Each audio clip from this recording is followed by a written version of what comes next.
Sejam bem-vindos, senhoras e senhores, a mais um encontro com o autor da própria saúde. Hoje eu estou trazendo um assunto muito interessante. Uma coisa que eu não falei ainda, né? Eu falo muito sobre plantas medicinais aqui. E às vezes falo sobre alguns produtos a partir de plantas. Mas hoje eu resolvi falar de um negócio que me interessou muito.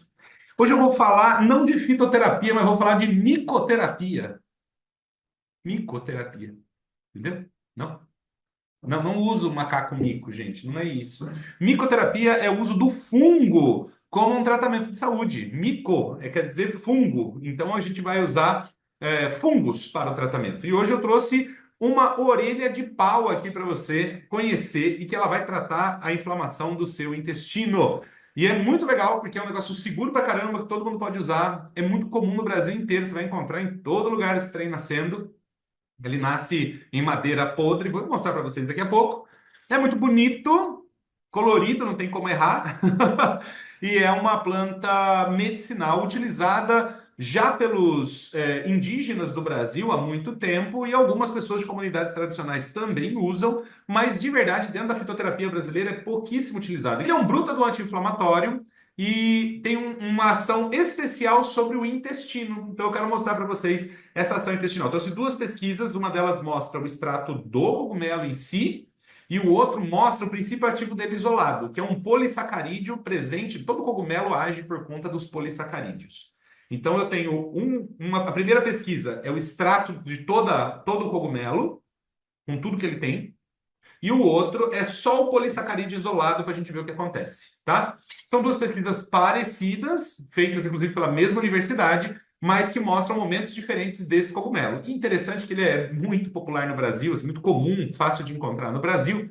E onde é que a pesquisa é feita? Na China. Os chineses estão na frente da gente, né? O negócio é nosso aqui e eles estão usando lá. Mas enfim. E para a gente falar de intestino, né? Para a gente falar de inflamação intestinal, a gente precisa entender que existe um grupo de problemas de saúde que são doenças inflamatórias intestinais. Então, por exemplo, eu tenho as colite. Tudo que inflama o intestino é colite. Colite é inflamação do cólon, ou seja, inflamação do intestino, tá? Então, tudo que for colite a gente tem inflamação do colo. Ah, eu tenho uma retocolite, inflamação do reto e do intestino grosso. É uma retocolite. Ah, eu tenho colite ulcerativa, é uma inflamação do intestino que causa úlceras na parede do intestino, ou seja, ficam feridas na parede do intestino, causa sangramento, dor, inchaço e tudo mais. Ah, eu tenho síndrome do intestino irritável. Então quer dizer que seu intestino se inflama com facilidade pela ação de algumas coisas que você pode comer ou agentes externos que podem interferir na saúde do seu intestino, uma síndrome do intestino irritável. Ele se inflama com facilidade por determinados problemas. Você pode ter uma síndrome de Crohn, que é uma doença autoimune do intestino. Né? Então, é um problema, uma doença inflamatória intestinal, que envolve o sistema imunológico, um ataque imunológico do próprio intestino. Você pode ter doença celíaca. Doença celíaca é uma grave intolerância ao glúten que vai inflamar o intestino. Também é um tipo de colite. A doença celíaca ela é gravíssima, ela é disparada por conta do glúten, de uma intolerância grave do organismo ao glúten, um ataque fortíssimo do sistema imunológico ao glúten no intestino, o que leva a um processo inflamatório que pode levar à morte também. Talvez esteja entre as principais e mais graves doenças intestinais, a doença celíaca, certo? Tem gente que não pode nem entrar num ambiente onde se manipulou o glúten. Tem gente que não pode pôr a mão em alguma coisa onde tocou glúten. Tem gente, às vezes, assim, o marido tem doença celíaca, a esposa vai na casa da mãe, ou de um amigo, ou de alguém, e come alguma coisa que tinha glúten, e esquece. Chega em casa e dá aquele beijinho. Oi, amor. Deu um beijinho na pessoa com a boca que comeu glúten e a outra pessoa passa mal. Então, a doença celíaca tem estados muito graves, tem estados mais leves, tem estados muito graves que, inclusive, podem levar à morte, certo? Então, precisa de tratar isso. Então, diverticulite também, diverticulite, a formação de divertículos, que são pequenas bolsas na parede do intestino, elas podem romper e podem sangrar e coisa e tal. Diverticulite também é um tipo de colite, é um tipo de doença inflamatória intestinal. Enfim, tem vários tipos de doença inflamatória intestinal. A colite ela pode ser causada, como eu disse, por um processo alérgico, por uma intolerância, por um ataque autoimune. Ela pode ser desencadeada por uma toxina, por uma bactéria, um fungo, um vírus, um micro-organismo que entra ali, pode causar uma colite. Uma virose pode levar a uma colite, a pessoa tem diarreia. e é uma colite, né? Às vezes o intestino muito solto também é uma colite, às vezes o intestino muito preso pode gerar uma colite também, tá?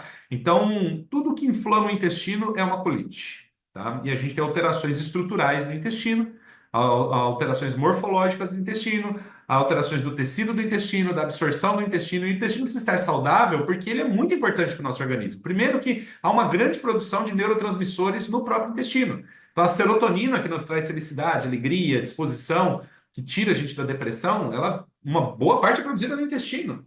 A dopamina que nos traz motivação, sensação de recompensa, bem-estar, ela também, uma boa parte é produzida no intestino. Né? Então, se a gente não tem um intestino saudável, a gente não está produzindo esses neurotransmissores. E a absorção de nutrientes, ela está diretamente ligada com a saúde intestinal. Tanto é que você pega uma pessoa que tem uma doença intestinal inflamatória grave, um quadro grave, essa pessoa emagrece muito. Você vê a pessoa celíaca, ela é muito magra. Por quê? Porque ela não está absorvendo nutrientes da própria alimentação. Para eu ter os nutrientes necessários para o meu corpo sobreviver, eu preciso do intestino funcionando de maneira saudável. Intestino muito preso não é legal, intestino muito solto não é legal. O seu cocô deve parecer uma bananinha ou um churro, deve parecer né, uma barquinha. Esse é o melhor, melhor, melhor, ou bem perto disso. Isso seria o ideal. E você pode defecar até 2 vezes ao dia e tá tudo bem, não tem problema nenhum. O problema é você não defecar e aí você vai ao banheiro a cada 3 dias, cada 5 dias, uma vez por semana. Aí isso aí tá tudo errado no seu intestino e é um problema bem grave que você precisa considerar. Então você pode ir de 1 a 2 vezes no banheiro ao dia sem problema nenhum, tá tudo bem, desde que não seja nem muito mole, não seja nem muito duro, muito ressecado, muito solto, que sejam fezes adequadamente constituídas, isso vai funcionar muito bem, tá bom? Se você insistir, por exemplo, tem intolerância a glúten. Se você insistir em comer o glúten, você vai ter uma colite, vai inflamar seu intestino. Se você tem intolerância à lactose, e insiste a tomar o leite, você vai ter uma colite também. Se você tem alergia a amendoim e resolve comer o amendoim, você vai ter uma colite também. Se você tem alergia a ovo, insiste em comer o ovo, você vai ter uma colite também. Se você come carne vermelha demais, você vai ter uma colite também. Se você consome álcool demais, se você consome açúcar demais, se você consome, enfim, tudo isso que é lesivo para o organismo e você consome demais em algum momento, isso vai gerar em você uma colite de alguma forma. Lembrando que é essencial para o bom funcionamento do intestino o consumo de fibra e água. Então é o mantra do intestino: fibra e água, fibra e água, fibra e água, fibra e água. Tem que fazer esse mantra todos os dias. Então você tem que consumir uma alimentação rica em vegetais para ter as fibras necessárias, porque as fibras é que formam o bolo fecal, acumulam água, absorvem gordura e deixam as fezes numa consistência adequada para ser evacuado. E precisa de água, porque senão resseca. Se você tiver fibra e não tiver água, você vai fazer o seu bolo fecal virar uma pedra.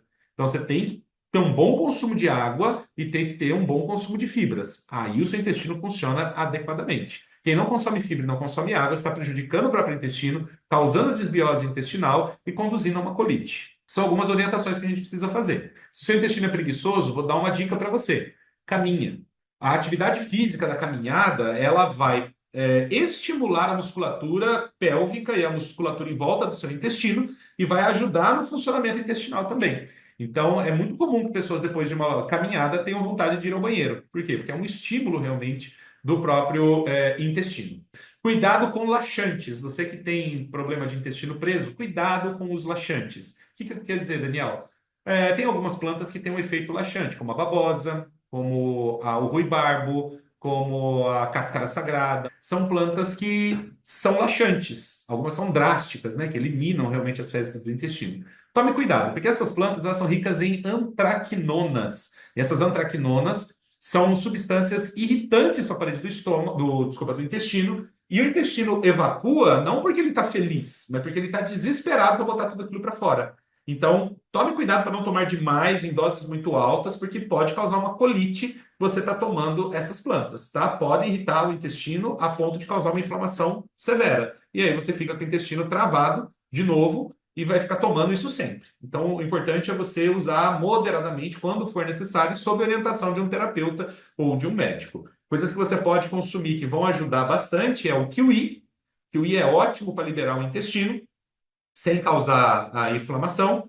A ameixa, principalmente aquela ameixa seca, né, preta, grande, seca, ela é bem legal. Você pode ferver ela e fazer um chá, ou pode só comer as ameixas também, não tem problema. Ah, tamarindo também. Tamarindo é muito bom para liberar o intestino. A polpa do tamarindo, o suco do tamarindo. Você consegue comprar polpa de tamarindo no supermercado congelada.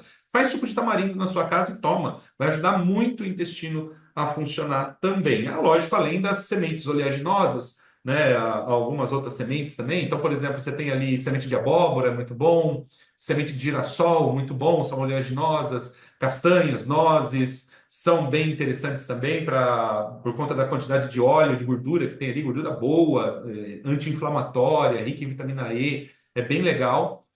E as fibras, né, gente? Tipo aveia é uma fibra legal. Quem tem doença celíaca deve evitar aveia, porque pode ter traço de glúten.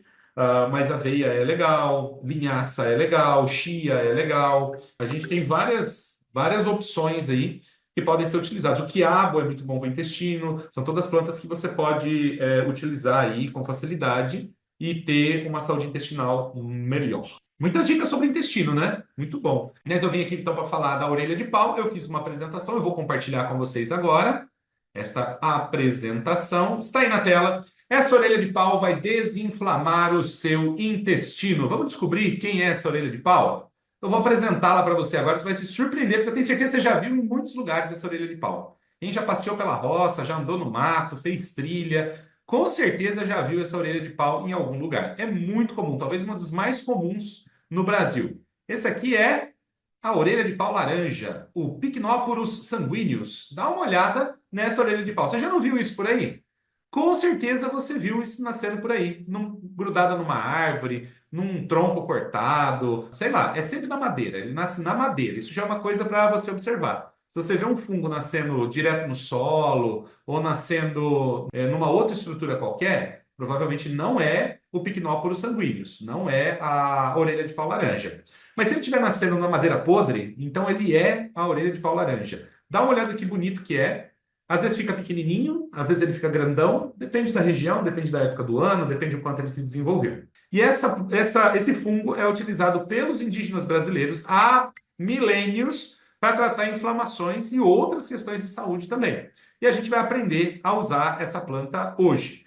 Muito bem, vamos ver o que as pesquisas científicas falam para a gente. Como eu disse, eu vou apresentar duas pesquisas para você. Uma usando o extrato completo da planta, que é o que você vai fazer na sua casa, e o outro comprovando a eficiência dele. Tem uma segunda pesquisa feita pela mesma universidade, onde eles separam o princípio ativo da planta, que é um polissacarídeo. Eles vão separar esse polissacarídeo da planta e vão testar no mesmo modelo de pesquisa para ver se é realmente ela que traz o resultado. Primeira pesquisa, uma pesquisa realizada na China, investigou a atividade anti-inflamatória do extrato etanólico, significa que é um extrato feito com etanol, com álcool, de Pycnoporus sanguíneos, administrado durante 14 dias no modelo experimental de colite induzida por dextrano sulfato de sódio, uma substância que causa inflamação do intestino, em animais. Mesalazina foi usada como droga padrão. Mesasalazina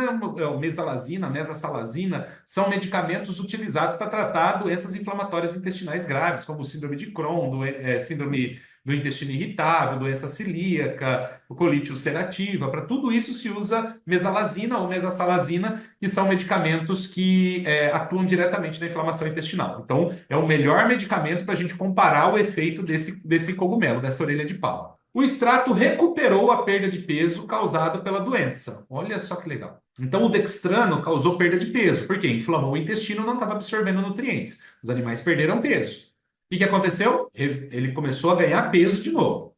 Reverteu o encurtamento do cólon, porque o intestino ele vai ficando mais curto na inflamação. E isso também reduz a área de absorção de nutrientes. Então, eu tenho um encurtamento do intestino quando ele está muito inflamado. E aqui nessa pesquisa mostrou que o cogumelo fez aumentar o comprimento do intestino, que estava curto, estava inflamado. Olha que interessante. Melhorou a lesão histopatológica no colo, significa que a estrutura das células do intestino voltou a ficar saudável, ficar normal. A gente vai mostrar as lesões e vai mostrar como ficou depois, resultando no melhor índice de atividade da doença. Então, eu quero o DAI, que é o índice de atividade da doença, eu quero ele baixinho. Quem está inflamado está muito alto. Vamos ver o que aconteceu? Esse primeiro gráfico que está aqui embaixo, ele é a perda de ganho de peso. A linha vermelha mostra o animal doente. Olha, está aqui embaixo o ganho de peso, está em -5, ele perdeu peso. A linha preta mostra o animal normal, ele está aqui ó, na linha do zero praticamente. E os animais que estão aqui no verde, no azul e no bordô, eles são os animais que tomaram o extrato do cogumelo. E o laranja é o que tomou a mesalazina. Olha que interessante, na dose mais alta do cogumelo, o resultado foi o mesmo da mesalazina, que foi o normal. Não houve perda de peso nos animais usando tanto a mesalazina, que é um medicamento comum, convencional, quanto o cogumelo na dose mais alta. Então a gente evitou a perda de peso desses animais. Top demais. Já é um resultado que mostra que desinflamou o intestino, porque está absorvendo nutrientes. Nesse segundo aqui, eu tenho o índice de doença. Eu quero ele baixinho, não quero ele alto. Dá uma olhada, o vermelho é o doente. Saiu de 0 para 2,5 praticamente o nível da doença. Aumentou muito, 250% de aumento. O animal normal continua no zero aqui embaixo. O nível de doença dele é zero. É o preto, a linha preta. O que tomou a mesalazina é o laranja. Olha aqui, ó, ele foi para 1. Abaixo de 1 praticamente. Acho que está abaixo de 1. 0,7, 0,8 a doença. Ótimo, melhorou bastante. E os animais que tomaram o extrato, eles todos ficaram na altura de 1,2, mais ou menos. Então, o resultado no índice de doença entre a mesalazina e os extratos do Pycnoporus foi o mesmo, praticamente. Uma diferença muito pequena. A mesalazina foi um pouquinho melhor, mas uma diferença muito pequena entre o Pycnoporus e a mesalazina, mostrando que o cogumelo realmente consegue reduzir, né, esse fungo consegue reduzir o índice de doença inflamatória intestinal. Olha que top. Muito bom, né? É bom de ter um medicamento de comparação, porque traz essa visão para a gente. Dá uma olhada aqui, ó, nessas reguinhas aqui, a gente tem o tamanho do intestino.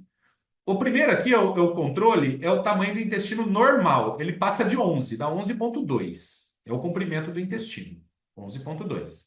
O animal doente, o intestino ficou em 5,5, praticamente a metade. Praticamente não, ficou a metade do intestino. Houve um encurtamento de 50% do intestino do animal. 5,5. De 11,2 caiu para 5,5. Tomando a mesalazina, o intestino aumentou de tamanho. Ele foi para quase 7,5. Então, houve uma melhora de 5,5 para 7,5. Foi bom. Na dose mais alta do fungo, do Pycnoporus, ele foi para 8,3. Então, foi melhor do que a mesalazina em aumentar o tamanho do intestino. Isso mostra que ele está revertendo a inflamação e causando uma melhora estrutural no intestino. Aqui do lado, a gente vê nessas fotografias aqui, a gente vê a estrutura do intestino. O azul aqui, ele mostra o intestino normal. Veja que é tudo bonitinho, fechadinho, né? Tem os canais aqui no meio, tem as curvas aqui, que são chamadas de vilosidades intestinais. Tudo bonitinho, bem desenhado, as célulazinhas uma do lado da outra. Tá maravilhazinha.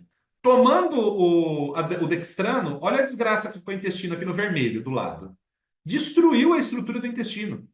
Olha que droga que ficou, todo rompido, todo quebrado, encurtado, pequeno. Isso aqui é terrível para o intestino. Isso é o que a gente não quer no intestino. Tomando a mesalazina, dá uma olhada como melhorou. É o laranja aqui do lado. Olha como melhorou.